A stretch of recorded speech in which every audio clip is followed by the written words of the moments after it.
Good day. Today I'm going to focus principally on the energy crisis in Europe, but I'm also going to say a few words about certain statements, comments of the Russian Foreign Minister Sergei Lavrov, who made over the course of a tour to Arab and African countries, which have been reported by sections of the Western media as supposedly confirming that Russia's objective in Ukraine is regime change. I suspect that we are heading towards a Russian objective of achieving regime change. But as I'm going to try and show, I think that the interpretation that's been put on Lavrov's words go beyond the actual words themselves. But anyway, that's a side issue.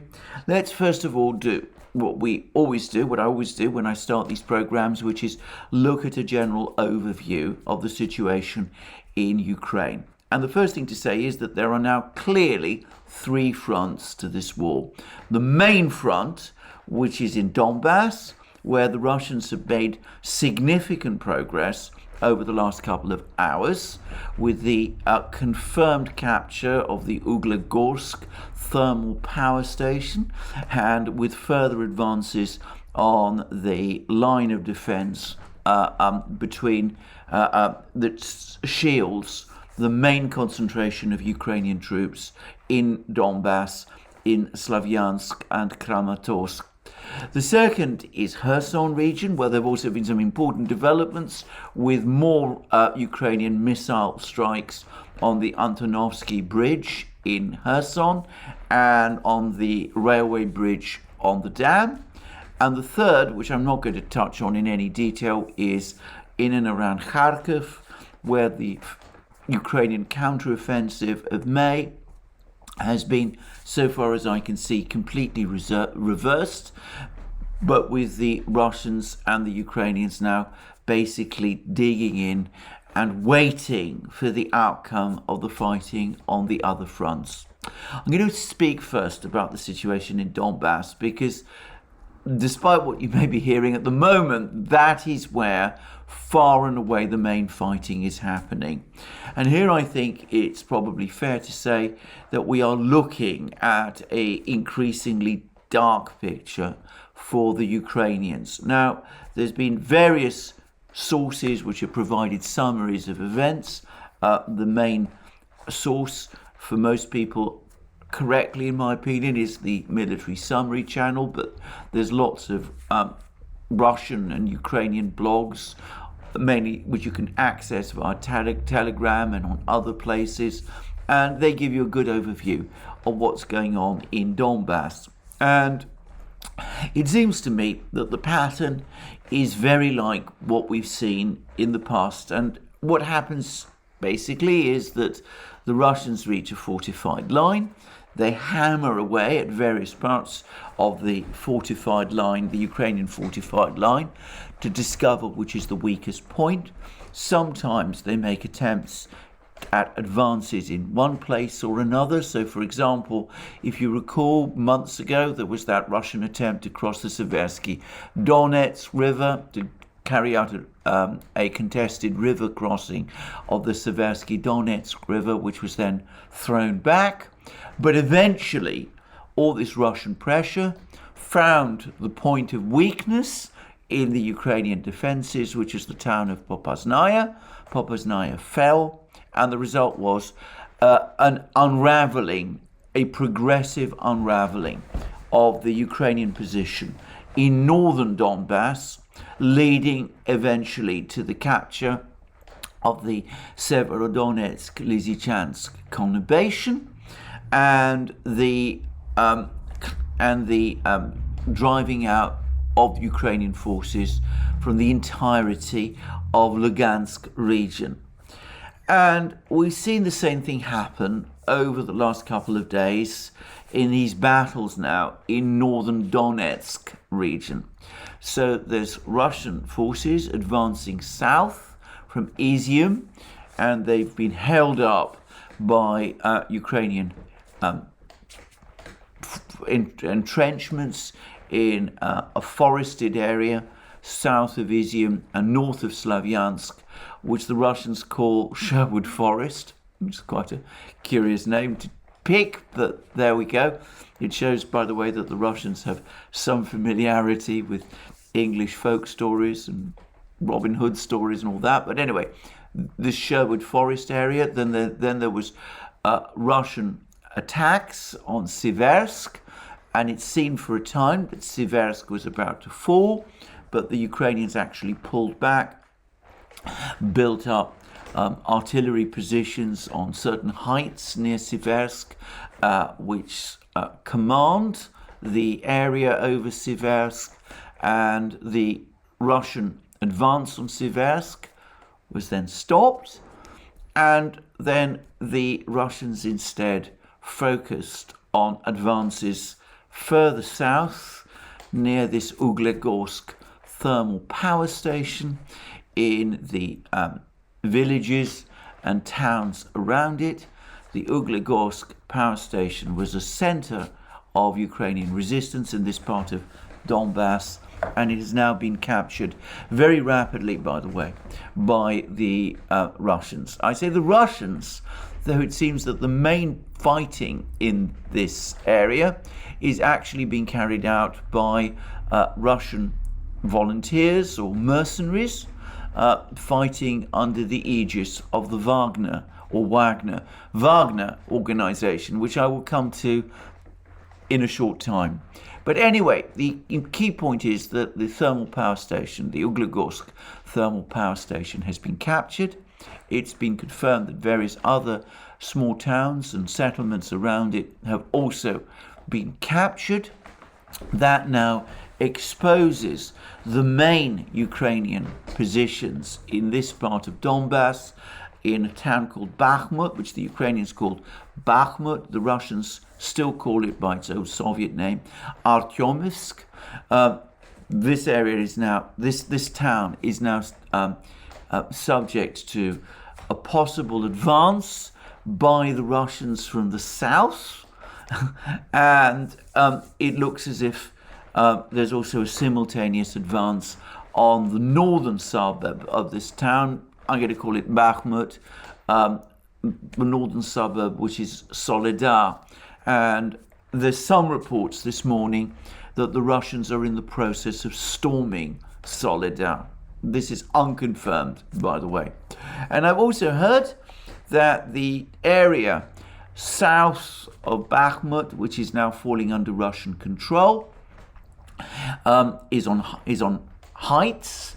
It actually looks down upon Bakhmut, which ought to make it easier for the Russians to establish their artillery and to storm this town.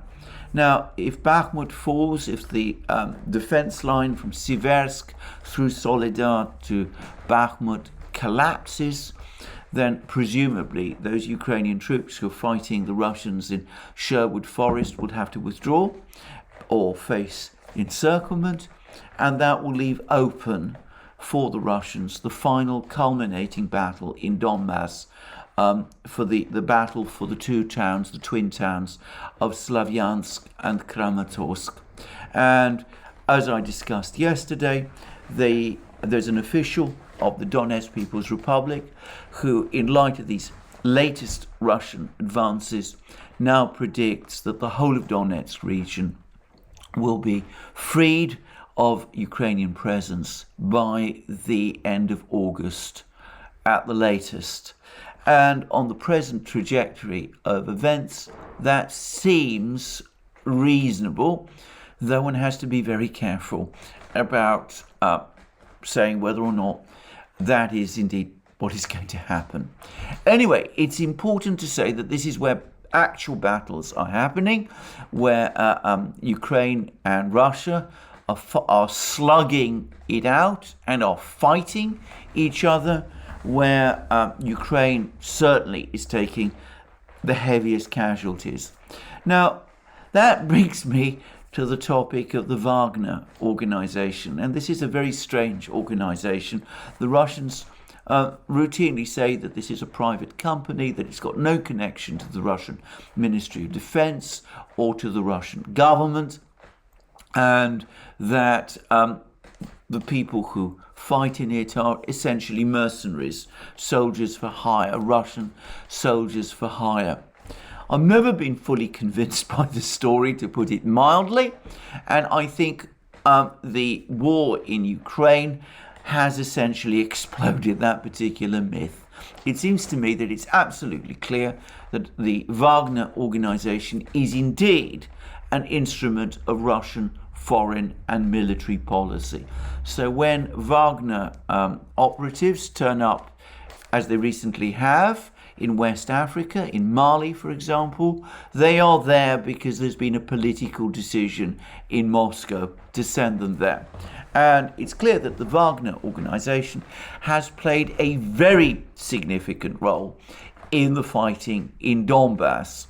And we've just seen that they've captured the Uglegorsk thermal power station, and they've also apparently managed to capture one of the other small towns in this area as well, which brings them within sight, apparently actual sight, of Bakhmut city. Now, this organization obviously is not part of the regular Russian army. What I suspect it is that it's a vehicle for Russian ex-special forces people from the special forces, the Spetsnaz, the airborne forces, people like that, who have served their time, if you like, in the Russian army. It's a mechanism to enlist them in various operations that the Russians want to carry out. These are highly trained, very experienced professional soldiers, and they can therefore be deployed and used in battle. And we see how effective they've been in this particular battle for the thermal power station. I should say that they captured this thermal power station and this town nearby very, very rapidly. The power station has fallen under Russian control, almost intact, which suggests that Ukrainian resistance in this power station collapsed very quickly without much serious fighting. And that points to the high competence, professionalism, if you wish, of the Wagner Group operatives whose task it was to storm and capture this power station. So when we hear the Russians in future tell us that the Wagner organization is a private company unconnected to the Russian government, I think we should take that with a very, very big pinch of salt. I think the latest events show that that is, shall we say, being very economical with the truth. It's clearly a functioning part of the toolkit that the Russian government has when it deals with various problems around the world, including this particular problem in Ukraine. Anyway, that's the situation in Donbass. We've also had information from Kherson region. Now, over the course of the night, in fact, I was up and keeping track of events as this event, which I'm going to just describe, was happening. Over the course of the night, there was a very, very heavy missile strike by the Ukrainians on Kherson city. Not just Kherson city, but Kherson region. Apparently lots of HIMARS missiles were being launched. And the primary target, again, was the railway bridge over the dam and the Antonovsky bridge near Kherson city itself, which is a road bridge. And apparently the Russian air defenses were able to shoot down several of these missiles. The Russians say that 10 missiles were shot down, some of which were HIMARS missiles, some of them other missiles, Alder missiles. I'm not sure what those are, by the way. But anyway, it's clear that this time the Russian air defenses however upgraded they are, were not able to shoot down all of the missiles, and some again got through, and again some of them were able to strike the roadway of the Antonovsky Bridge. And the Ukrainians have published pictures, film of these missiles hitting the bridge, and that begs a number of questions, which is, how was that film taken? Was it taken by people in Kherson region who are passing on information to the Ukrainian military? That's entirely possible. There's certain to be people in Kherson who still remain loyal and sympathetic to Ukraine, or, as I think is actually more likely, were those pictures taken by a drone or drones? And I will say this: if Ukrainian drones were operating close to the Antonovsky Bridge, then that suggests to me a serious failure by the Russian air defense system. It suggests that something happened which meant that the Russians this time were caught by surprise, weren't operating their radars properly or effectively, and that's probably why this drone was able to get so close, and why these missiles were able to hit the bridge. Now, if that's the case, that begs many questions. I'm not going to try and answer those questions. I lack the competence to do that. But what is absolutely clear, yet again, is that even though those missiles did hit the bridge, and by the way, that the Antonovsky Bridge and the railway bridge, they have again only managed, in the case of the Antonovsky Bridge, to do damage to the roadway. They have not done significant damage to the structure of the bridge. The bridge, in other words, can be repaired. And I've now read a commentary, and it's important to stress that this is a Russian commentary.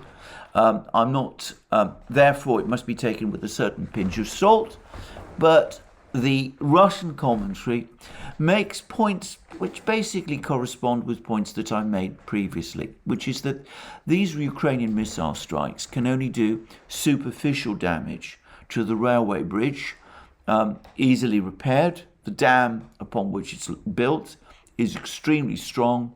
The missiles, the HIMARS missiles, can only dent it. And this commentary also says that the HIMARS missiles, unless they get a strike on one of the pylons, which might be difficult for them to do, and it could be that the Russian air defense is geared principally to protecting the pylons, that unless the Ukrainians manage to hit the pylons with these missiles, these HIMARS missiles are too small to make significant structural damage to the bridge. They can only do damage to the roadway.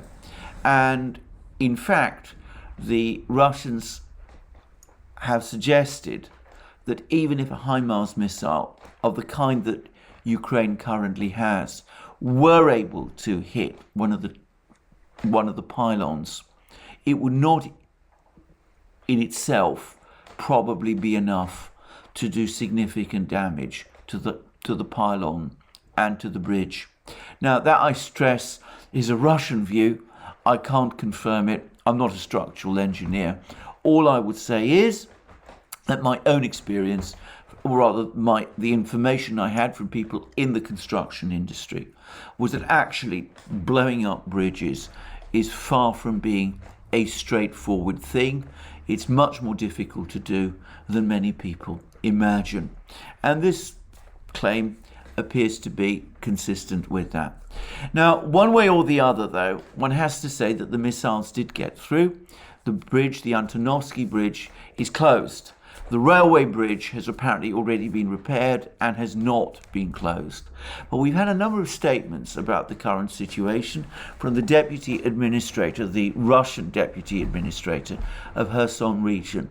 And he said a number of interesting things. He said, first of all, that the Russian military does not use the Antonovsky Bridge. Well, I don't know whether that's true or not, but that's essentially what he said. He said that the military logistics in Kherson region have not been affected. And by the way, that might be true. I would guess that in Kherson region, so close to a city, a bridge like this would probably be mainly used by civilian road traffic. The Russians tend to use trains for their logistics support, more so than the Western militaries do.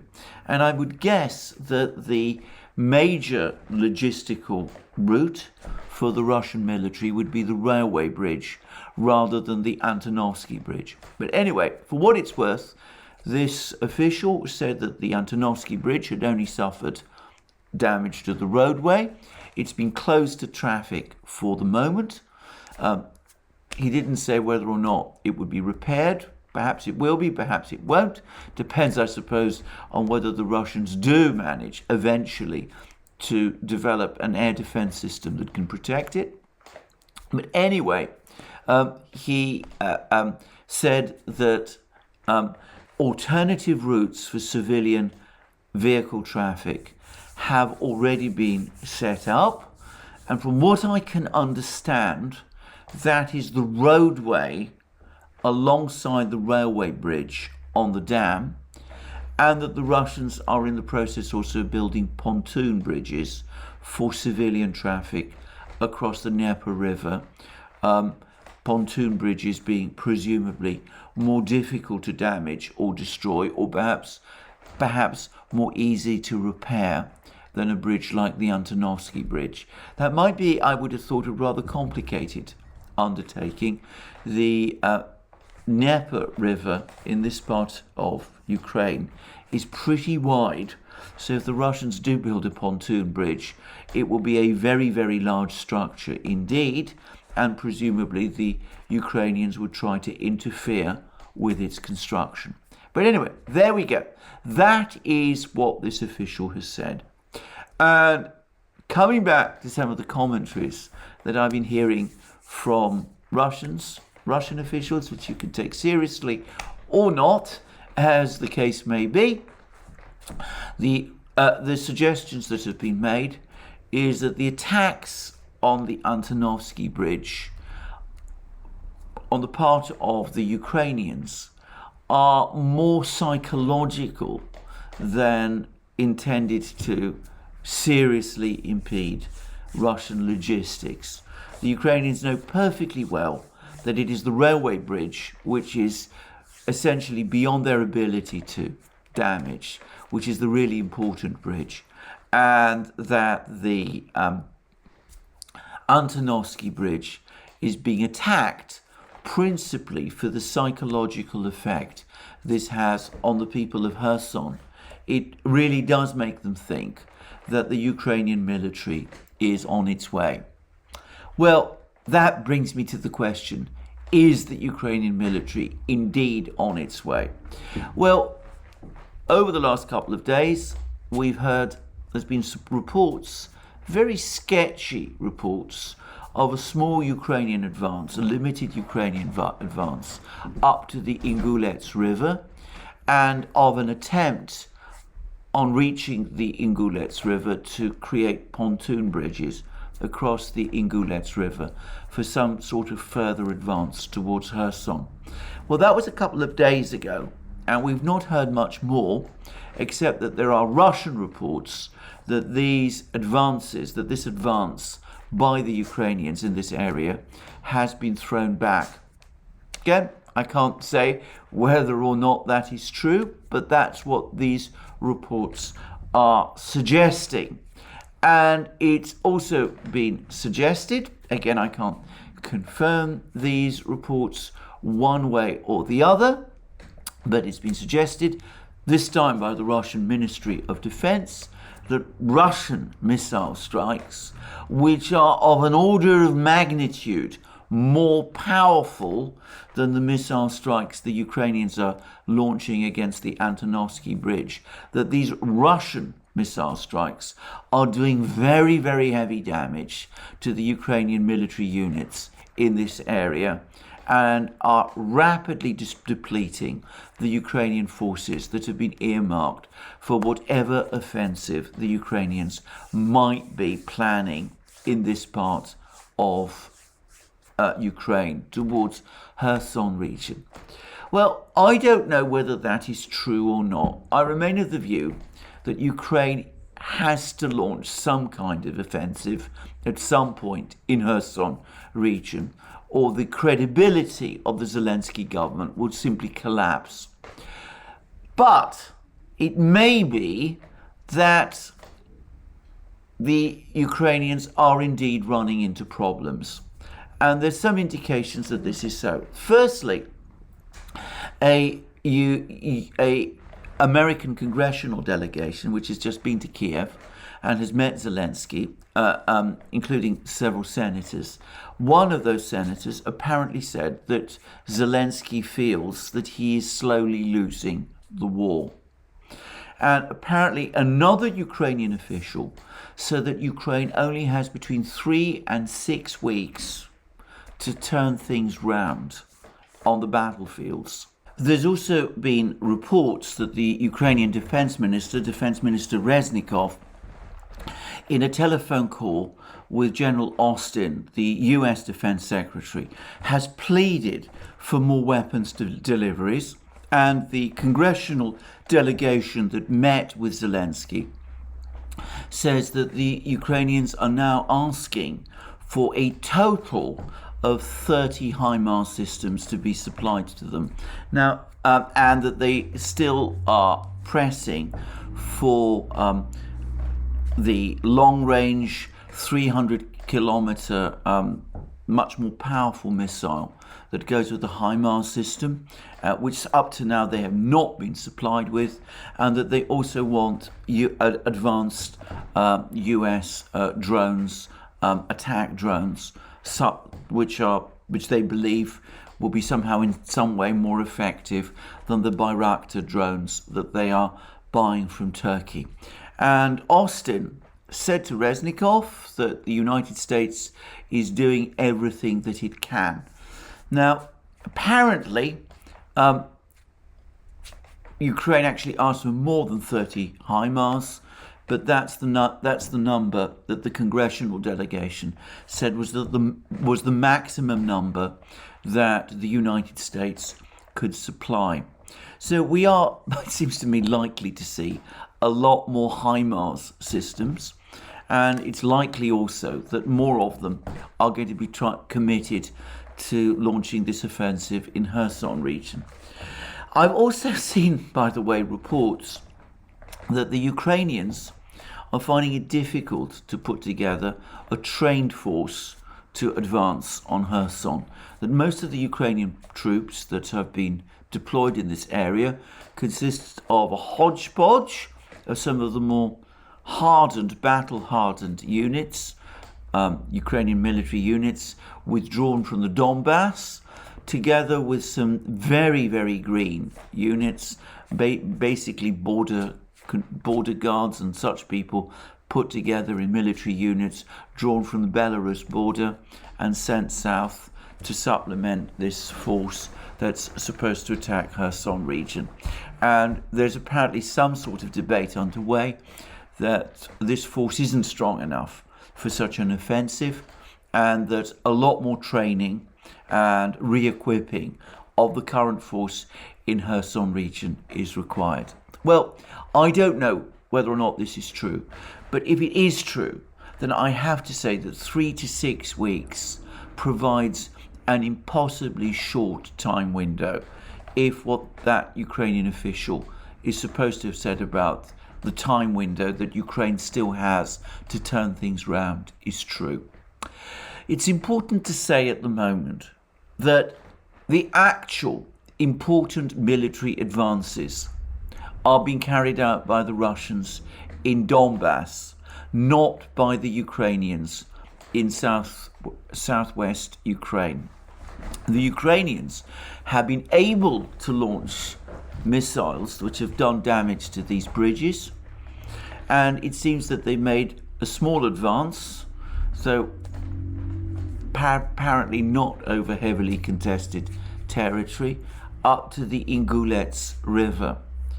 However, they are apparently suffering heavy losses from Russian missile strikes on their military formations in this part of Ukraine. But for the moment, the Kherson offensive is something that people are talking about rather than something that is actually happening, whereas the Russian Ukraine offensive in Donbass is indeed happening and is progressing. Now that may change. I suspect it probably will change, but as of the moment of making this video, that is the case at the moment. Anyway, that now brings me to the big topic of this video, which is the gas issue. And here I have to say that the situation in Europe is looking extremely bleak. Now, we've had all this complex discussion about the state of the Nord Stream 1 pipeline. Firstly, the pipeline has been shut, or at least was partially shut for a time, in order to carry out various repairs to the pipeline. Now, this was routine repairs that everybody knew about well in advance would happen. The Russians then said that it couldn't be brought back into full operation because one of the turbines that was needed to bring it back to full operation was in Canada, where it had become stuck because of Canadian sanctions, which were preventing Canada from releasing this turbine to Siemens, with Siemens unable to supply this turbine to Gazprom, which needed to install it in Nord Stream 1 in order to get the pipeline working again. So that was what we were hearing a few weeks ago, and it took ages, it must be said, for the Canadians finally to agree to release this turbine. But then, when it became known that the turbine was going to be released, the Russians started to say that there's actually a second turbine which also needs maintenance, and that the Russians are now transferring this second turbine to Siemens for maintenance, and one way or the other, with uncertainties about the state of the first turbine and with the second turbine needing maintenance, gas flow through Nord Stream 1 is now down to 20% of normal. So that's the situation at the moment with Nord Stream 1. And the Yamal pipeline, which is the other major pipeline transferring gas from Russia to Europe, according to the Russians, that isn't operating properly because Poland is importing gas from Germany, and that means that pipeline has to operate on some kind of reverse flow system.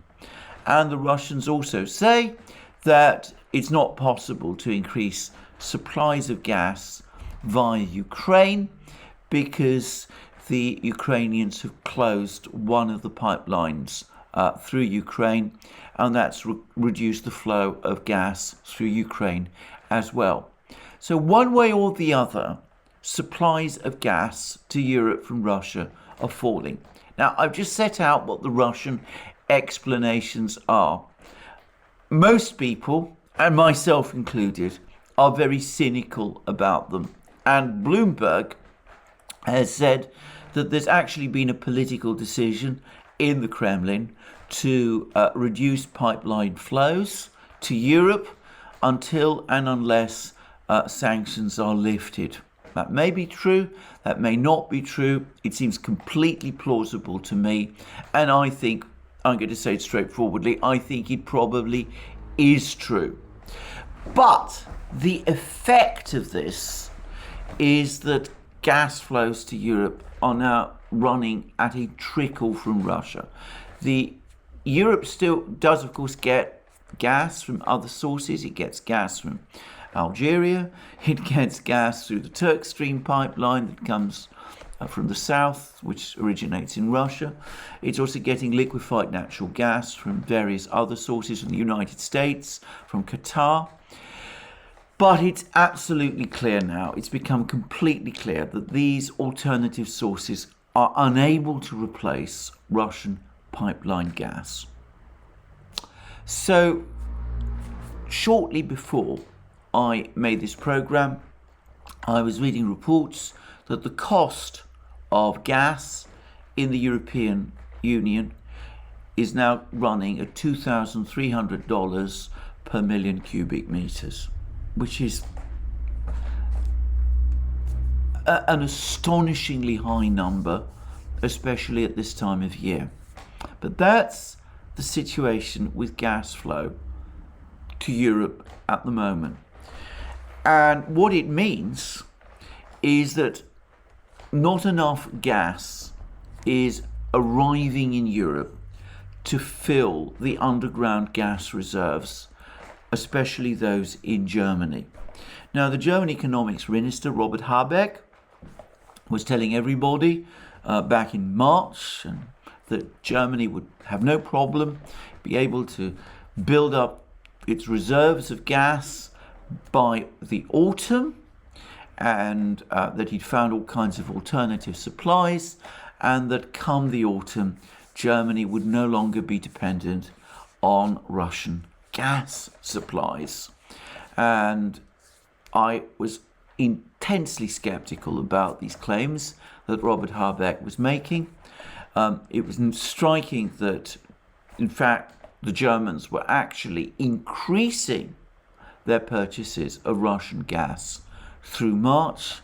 And I have to say, my suspicion then, which I discussed in my videos, and which I think is now indisputably true, my suspicion was that what Habeck was actually doing was that he was increasing, filling up Germany's underground gas reserves, not by buying gas from other sources. Those other sources don't exist, or at least not in the quantities that Habeck says, but that he was buying the gas from the Russians. He was buying more gas from the Russians in March than Germany would normally buy in that month, in a kind of a race to fill up Germany's underground gas reserves before the autumn period struck. Now, that was a bluff, in other words, by Habeck, and it's a bluff which the Russians have called, because predictably the moment came when they started to dial down the gas flow. Now, of course, they've come up with all these explanations about the turbines. My own guess is that the Russians will always find some turbine or other that needs maintenance in order to justify reducing gas flows. And the point is that Germany currently is using more gas than is being pumped into the underground gas reserves. The gas reserves are in fact getting depleted, and there isn't enough gas, therefore, coming from Russia for Germany to get through the winter. At least not for Germany and Europe to get through the winter, if they are going to continue to buy Russian gas. Unless of course they continue to buy Russian gas to get them through the winter. And with the Russians gradually turning the dial down, that might not be anywhere close to being enough. So the European Union has come up with this idea of how to deal with this problem, which is that they're going to try and get everybody, all the countries in Europe, to agree to reduce gas consumption by 15%. And each European state is supposed to go away and come up with its plan to reduce gas consumption by 15%. And yesterday we were seeing all kinds of headlines and articles about how the European Union, minus Hungary, had supposedly agreed. All the EU member states, apart from Hungary, had agreed to this plan. Only they haven't. And here I'm going to turn to an article in the Financial Times. Now, I stress this is the Financial Times. It's not remotely a pro-Russian media outlet. On the contrary, the Financial Times is strongly critical of the Putin government. So I think you can regard this article as fairly authoritative. Now, it's behind a paywall, and I'm not going to read it in full, but I'm going to read some sections of it, and in fact the greater part of it, and it will give you a gist of what the real situation is.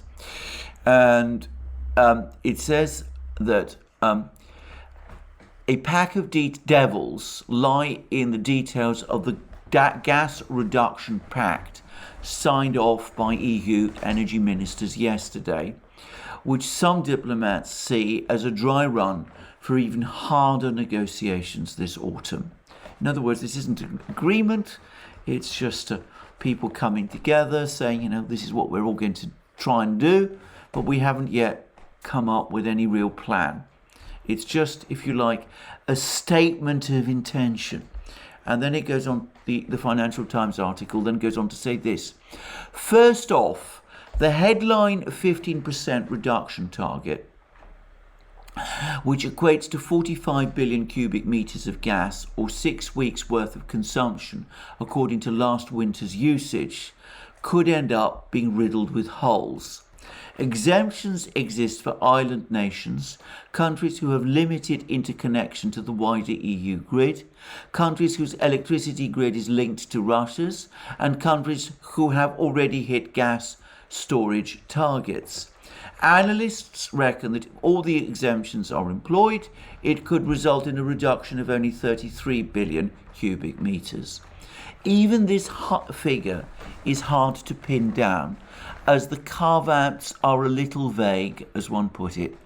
And with the gas reduction measures still being voluntary, there is little doubt that once the summer is over, energy ministers will be back around the negotiating table. The period measures will be in place for has been cut from 2 years, as initially suggested by the European Commission, to 1 year. Also, member states will gain an extra month to present their national emergency plans to show how they will slash gas use, pushing the deadline to October 31st, perilously close to the colder months.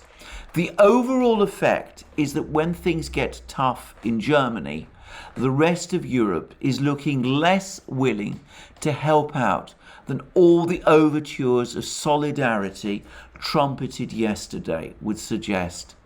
Germany's energy regulator has already warned that the 15% target was not enough and that the country would need to reach a reduction of 20%, particularly in light of Russia's announcement on Monday that it was cutting flows through the critical Nord Stream 1 pipeline. And even if the French say, do send gas to Germany, industry cannot use it without further processing. The reason is that gas imported from France has chemical add-ons that smell of sulfur, so people can sniff out a leak. It can be used for heating, but not for German industries, so a deodorization facility needs to be built for incoming French gas. German Energy Minister Robert Habeck put on a brave face yesterday, stressing that there has been a lot of skepticism about this succeeding at all, so the fact that an agreement was found in 5 days and that only one country, Hungary, voted against was already quite a feat. One issue he still flagged as needing extra work was the time it takes to decide that the bloc is in an energy supply crisis, now that it takes another majority vote among EU governments to do so. And, as one EU official pointed out, once that state of emergency kicks in, making the target binding, we'll see if it's still enough with all the derogations that member states may ask. If not, the regulation adopted yesterday is the basis for further work. In other words, nothing really has been agreed, except that all kinds of carve-outs have already been insisted on by EU member states. All the inclinations are that if there's an energy crisis in October, when it's likely that EU states will have to sit down and talk to each other again, all the indications are that by that point, states will be hoarding energy and trying to fill up as much energy as they can, rather than agree to share energy, to share gas, and to agree to 15% cutbacks. So one senses that there is increasing exasperation across Europe with Habeck and with his attempts to try to impose what is ultimately a German policy of sanctions against Russia at the expense of every other EU country, with Germany itself being shielded and protected. And we also are starting to see Germany itself, some people in Germany, beginning to become increasingly concerned about all of this. And here I'm going to mention one recent development, which is a curious one, but it turns out that Gerhard Schröder, the former German Chancellor, is currently in Moscow. Now, he was the official, the Chancellor, who had negotiated with the Russians the building of Nord Stream 1 and who developed further the Russian-German energy partnership, which actually has its origins in the period of the Cold War in the 1970s. And there's a widespread suspicion that Schröder is there to try to carry out some kind of parallel track of negotiation with the Russians, and he may be doing that at the behest of big German industrial groups who are becoming increasingly alarmed by this situation. Well, I don't know whether that is true, and I'm not sure what these big German industrial groups would be able to deliver, whether they would be able, for example, to get the German government to reverse its sanctions policy. I don't know what Schröder thinks he can achieve, whether he's actually representing anyone. But he's a canny politician, and I can't help but think that perhaps the reason he's in Moscow is not because anybody has necessarily sent him, but because he thinks that at some point he's going to get a call from people in Germany to try to sort something out with the Russians. And he's doing some kind of reconnaissance, if you like, of the situation in Moscow to see if that kind of call does come, whether in fact there's anybody he can speak with. Well, we shall see. But at the moment, I have to say, it does increasingly look to me as if Europe is in a very difficult position.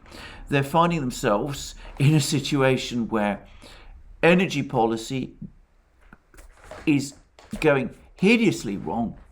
There's going to be inevitably another crank up in inflation in Europe over the next few days and weeks. It's difficult to know how the ECB, the European Central Bank, is going to react to this. They've now brought interest rates from negative territory up to zero, so the EU still has zero interest rates. At least the European Central Bank is still charging zero interest rates. The European Central Bank is still talking about finding some means of supporting South European economies through some mechanism, some obscure mechanism, which would presumably allow the European Central Bank to continue to buy South European government bonds. Some people in Germany are known to be unhappy about this. I can't help but think that the Europeans are scrambling, trying to come up with some plan even as winter closes in on them, and with recognition now, firstly, that the knockout blow they thought they were going to launch against the Russians back in February has failed, and that the boasts and claims that Habeck was making in February and March have failed to come true. I wonder what is going to happen, but it could be that Schröder's presence in Moscow is also an indication of growing unease within the Social Democratic Party of Germany, the SPD, which is the leading party in the German coalition. The way in which Olaf Scholz, the SPD's leader and the German Chancellor, has somehow been, if you like, propelled onto the ride that Habeck and the Greens have been leading him onto. And I wonder whether at some point it could be that with the situation in Europe becoming increasingly critical in the winter, we could see perhaps a collapse of the government, maybe Scholz being shunted aside, maybe some kind of move by the German establishment to patch together a new coalition, perhaps bringing together the SPD and the CDU, in which case Schröder might be a possible emissary, a possible vehicle for some kind of negotiation with Moscow. Anyway, we will see what will happen. But it looks to me as if this is a game of high-stakes poker which is being played out, and that the Russians know their cards and are playing them with some skill, but that the Europeans have been caught short, thinking that their cards were stronger than that they really were, and finding themselves now in a position where they're playing this game of poker with weaker cards than they imagined. I'm now going to just finish with these comments of Sergei Lavrov, which I think have attracted more attention than they actually deserve. Now, yesterday, the Western media were reporting that Lavrov has said that the Russians intend to liberate Ukraine from its current regime, and that this is somehow a project by Russia to achieve regime change in Ukraine. Now, as I said already, I think that is quite likely where we are going, but I do think that the words actually do go a little beyond the actual statements that the Russians themselves have made. So these comments of Lavrov were made over the course of a statement he gave to the Arab League. He met with the leaders of the Arab League. He made a long statement covering many topics, but he did also say quite a lot about Ukraine. I'm not going to cover all of the things he said. Most of it are things that he said before. But he says some of the words that have been quoted say this, derived from this. About the launch of the special military operation, he said the following: "We are determined to help the people of the east of Ukraine to liberate themselves from the burden of this absolutely unacceptable regime, to be able to freely use their language, to practice their religion, their culture, their tradition, their family values." And this is exactly the wish of the people who live there.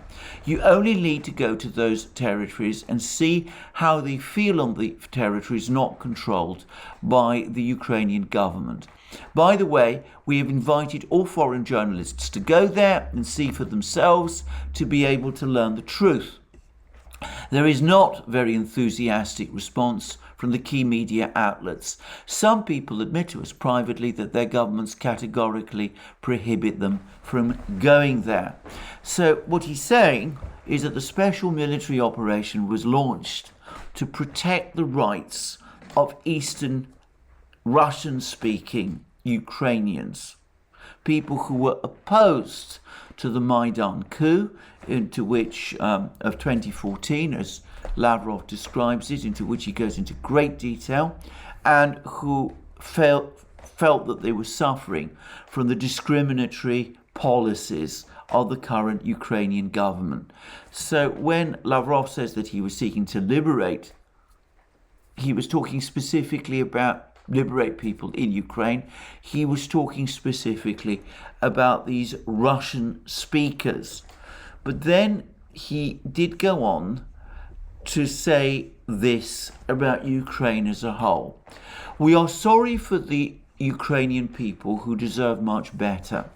And this comes after a long discussion about the far-right ideology which Lavrov and the Russians say has taken hold of Ukraine. And he says this: we are sorry for the history of Ukraine, which is being ruined in front of our eyes.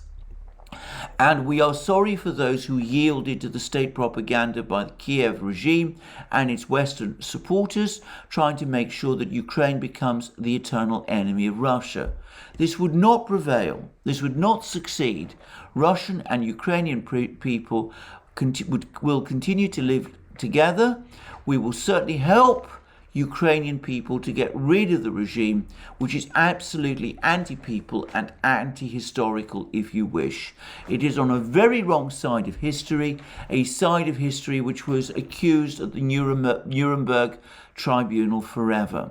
The attempts to revive in the modern world those absolutely criminal, illegal practices which were applied by Germany in the 1940s are doomed to fail. I have not the slightest doubt. Now, that seems to me to fall well short of saying that the Russians are going to march into Kiev and overthrow the government there and install the pro-Russian government. What it's basically saying to an Arab audience is that this is a far-right regime. We had to act as we did. It had become a threat to Russia. Lavrov discusses that in considerable detail, the way in which Ukraine was becoming dangerously aligned with the Western powers and was threatening Russia, and it was also discriminating against Russian speakers. And Lavrov goes on to say that the ideology of what he calls this regime in Ukraine is obnoxious, and it will ultimately fail, not just in those regions which Russia is liberating, but in Ukraine itself, because it is on the wrong side of history. And of course, Russia will help the Ukrainian people in time get rid of this regime. That's bound to happen because it's so obnoxious. But he's not actually saying that the Russian army is going to march into Kiev and will overthrow it. Now, I make this point not because I necessarily think that the Russians will not eventually march on Kiev and overthrow the regime, and maybe that is their plan. But all I will say is, if we are going to quote Lavrov or any other Russian official, we should be careful to quote them correctly. And I think that not for the first time, Western media outlets have gone too far and have misconstrued or misrepresented things that Lavrov said to make them more categorical and more menacing in terms of Ukraine than they actually are. Anyway, that's all I wanted to say about that. That's just an addition to my main points about the military situation and about the gas crisis. I hope you found this video informative, and obviously I'll be back keeping you informed about events in Ukraine and elsewhere on this channel. Remember, you can find all my videos and those of our main channel, the Duran, and also now Alex Christophorou's videos on other platforms as well, on Locals first and foremost, also on Telegram and on Rumble and ODYSEE as well. And if you want to support our work, you can do so via Patreon and Subscribestar.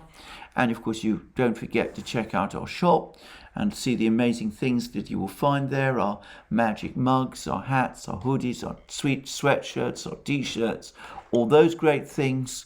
And last but not least, If you've liked this video, please remember to tick the like button and to check your subscription to this channel. Thank you for joining me again today. More from me soon, and have a very good day. Until then.